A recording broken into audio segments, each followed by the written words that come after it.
আসসালামাইকুম guys, welcome to my another blog challenge Nahar. তো আপনারা এই আইডিটা ফলো করবেন।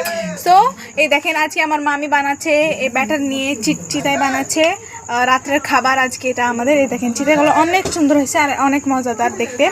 আর আজকে অনেক মজা হবে। তো চলেন, এটা আমাদের দেখেন মামির প্রিয় জিনিস, মানে জীবনের থেকে এটা দামি। আমার মামি খুব সামনে রাখে, মানে একটু কিপটে টাইপ, মানে কিপটে না মানে বড় লোক মামি একটু কিপটে, আর ছোট লোক মামি একটু মানে ওই দুজ না একটু কিপটে বাদ দেন। সো এই দেখেন এটা হলো চিংড়ির বড়ি আমাদের।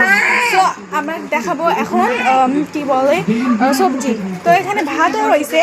তো ভাতটা তো আমি খাই না, মানে খুব কম খাই, মানে খাই আমি।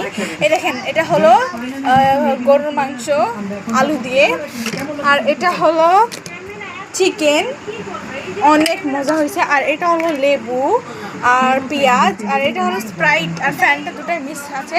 তো এই দেখেন বাবুগুলো দেখেন কি কিউট ছায়ারা, এদের দাঁতগুলো দেখবেন, এ দেখেন দাঁত দেখি এ বাদ দেন। সো এই দেখেন পিচ্ছে পিচ্ছে বাচ্চা, আর রাকিব হোসেন দেখছে, তো মানে ফলো করবেন আমাকেও। সো আজকের জন্য এইটুকুই, খুব মজা হবে। Bye guys.